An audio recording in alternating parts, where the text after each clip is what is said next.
বসে থাকা মহিলারা যারা বিবাহের আশা রাখে না তাদের জন্য অতিরিক্ত কাপড় ছেড়ে দেয়া কোনো অপরাধ নয়। উদ্দেশ্য যেন সৌন্দর্য প্রকাশ করা না হয়। যদি তারা বিরত থাকে তবে তাদের জন্য তা উত্তম। আল্লাহ তাআলা সব কিছু শোনেন, সব কিছু জানেন।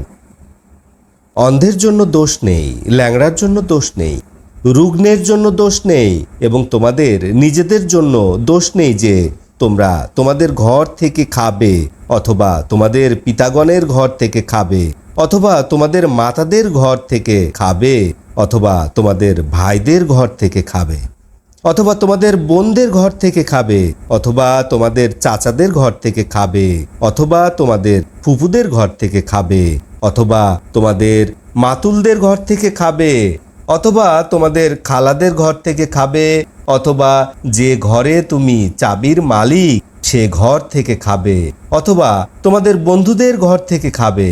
তোমাদের উপরে কোনো অপরাধ নেই, তোমরা সকলে একত্রে খাবে অথবা পৃথক পৃথকভাবে খাবে। যখন তোমরা গৃহে প্রবেশ করবে তখন স্বজনদেরকে সালাম দিবে।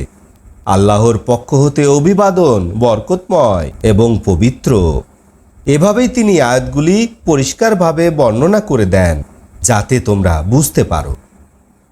নিশ্চয়ই ঈমানদার হচ্ছে তারা যারা আল্লাহ এবং তার রাসূলের উপর বিশ্বাস স্থাপন করে এবং যখন তারা রাসূলের সাথে সমষ্টিগত কোনো কাজে একত্রিত হয় তখন তার অনুমতি না নিয়ে সরে যায় না।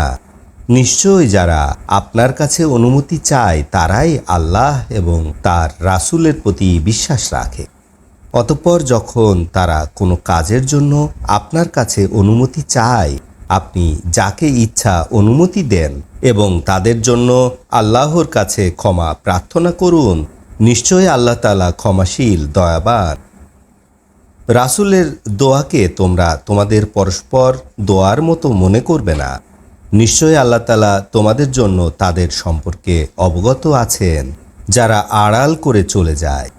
যারা আল্লাহর আদেশের বিপরীত কাজ করে তারা যেন সতর্ক হয়। তাদের উপরে কোনো বিপর্যয় এসে যেতে পারে অথবা তাদের উপরে কোনো বেদনাদায়ক শাস্তি এসে যেতে পারে।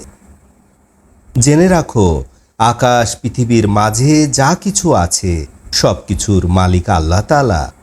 তোমরা যার মধ্যে লিপ্ত আছো আল্লাহ তা ভালো জানেন এবং যেদিন তারা তার নিকট ফিরে যাবে তিনি তাদের আমল সম্পর্কে অবহিত করবেন। আল্লাহ তাআলা সব কিছু সম্পর্কে অবগত আছেন। আলহামদুলিল্লাহে রাব্বিল আলামিন।